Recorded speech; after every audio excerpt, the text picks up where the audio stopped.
უბედური შემთხვევა ენერგოპრო ჯორჯიას მომსახურეობის სერვის ცენტრში. თვითმხილველთა თქმით, შემთხვევა დილის საათებში მოხდა. მაშინ როცა აბონენტები სალაროსთან მოხმარებული ელექტროენერგიის ღირებულების გადასახდელად გრძელ რიგში იდგნენ, ერთ-ერთმა ქალბატონმა თავის შეუძლოდ იგრძნო. რა მოხდა და იქნებოდა დაახლოებით 11 დაწყილი, ოჩერედია როგორც ახლა არის ესეთივე. და იხტინა ხალხი ფულს ამ დროს ქალბატონი შემოვიდა. როგორც შემდეგ გავიგე ლიანა რიჟამაძე გვარად, სტაროსელსკის ქუჩაზე მცხოვრები, შეიქნა ცუდად.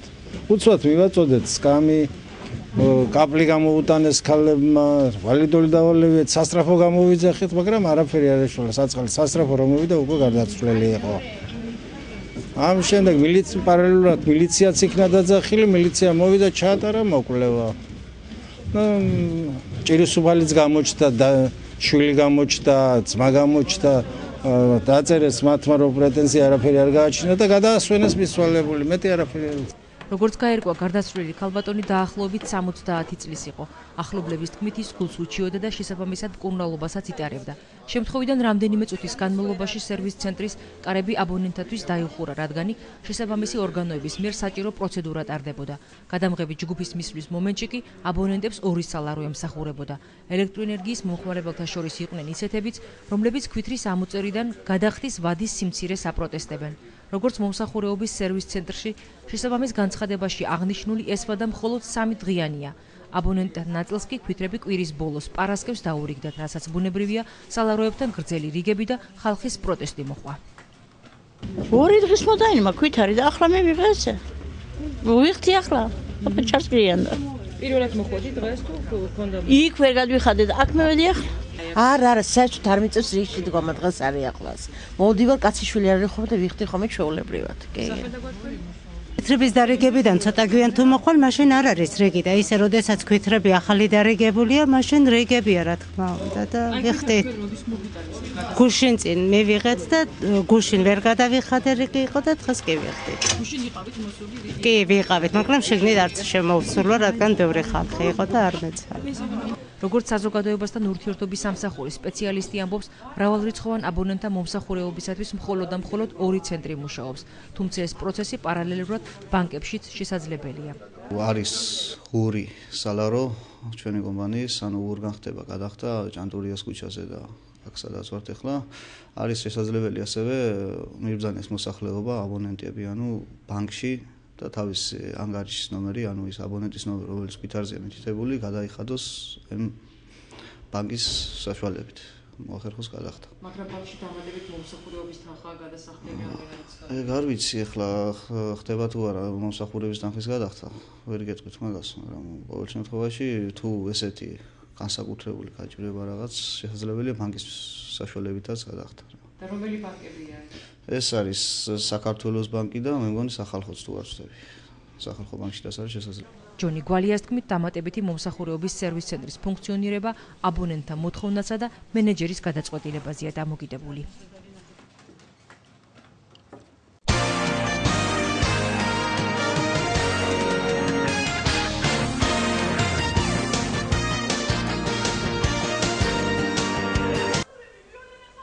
საახალწლო საჩუქარი პატარებს. თეატრალებმა ისინი ზღაპრულ სამყაროში მიიწვიეს სამოგზაუროდ თოვლის დედოფლის სანახავად. პიესა ევგენი შვარცს ეკუთვნის, რომელიც ჰანს კრისტიან ანდერსენის ზღაპრის მიხედვით შეიქმნა. სპექტაკლში თეატრ სტუდია მერმისის პატარა მსახიობებიც არიან ჩართულნი. მე ყველანაირად ვცდილობთ, რომ ბავშვებს მართლაც თეატრალური ზეიმი მოუწყოთ ზესტაფონის თეატრში ამ სპექტაკლით.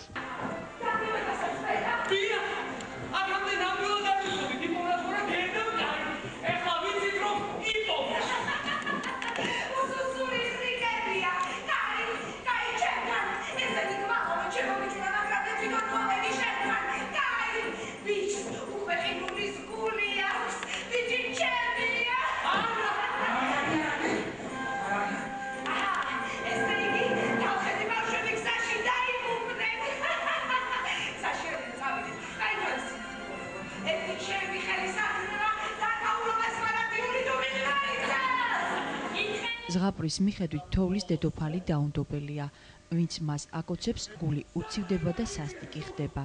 ის მოტყუებით შეძლებს კაის გულის გაციებას და მას ყინულის სასახლეში წაიყვანს. კაის დას უამრავი ფათერაკი გადახდება თავს თავისი ძმის დასახსნელად, მაგრამ ის ბოლოს ამას მაინც შეძლებს. მე ვასრულებ გერდას როლს ამ ზღაპარში და ვფიქრობ, რომ ძალიან კარგი ზღაპარია ეს. ყველას ურჩევ რომ მოვიდეს, სახალისო და ამავე დროს საინტერესო. მე გახლავართ ამ სპექტაკლში მეფე. ძალიან მხიარული თანაც ბოროტი. როლს რაც შეეხება როლი მშვენივრად. ეგ რეჟისორზედაც არის დამოკიდებული. ბატონი მამუგას ხედვაზე და მე როგორ შევასრულებ და როგორ განვასახიერებ, ამას შემდეგ მაყურებელი მოახსენებ და მაყურებელი შეაფასებს. სნიპ, სნაპ, სნურე. ეს ის ჯადოსნური სიტყვებია, რომელსაც სპექტაკლის მიმდინარეობისას ზღაპრის პერსონაჟებთან ერთად პატარებიც იმეორებდნენ, იმ იმედით, რომ ყველაფერი სასიკეთოდ შეიცვლებოდა. თოვლის დედოფლის ჩვენებები 14 იანვრიდან ქართული თეატრის დღიდან განახლდება.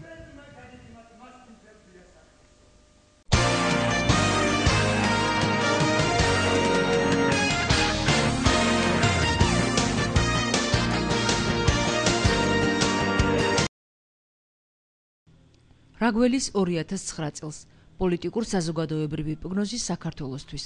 როგორი იქნება ყვითელი ხარის წელიწადი, წლის პოლიტიკა, პრეზიდენტი, ოპოზიცია, ეკონომიკა, შოუ-ბიზნესი, კრიმინალი და მთლიანად საზოგადოება. სრული ინფორმაცია გაზეთ ზესტაფონის მოამბის ახალ ნომერში პირველ გვერდზეა. გაშიფრული ციფრები, ახალი პარამეტრები, გაზეთის შიგა გვერდებზე მთლიანად საბიუჯეტო ცვლილებები იბეჭდება. გაზეთის რედაქციამ პატარებისთვისაც იზრუნვა და მათ საახალწლო ზღაპარი შესთავაზა. როგორი იყო 2008, ძველი წლის დანატოვარი და სხვადასხვა ინტერპრეტაციები, რამდენად რთული ეკონომიკურ-პოლიტიკური მოვლენები იქნება ახალი წლიდან და როგორია პროგნოზი. ნახეთ და წაიკითხეთ დაჩ გრძელიშვილის სტატია სათაურით 2008-2009 გაზეთის მეოთხე გვერდზე.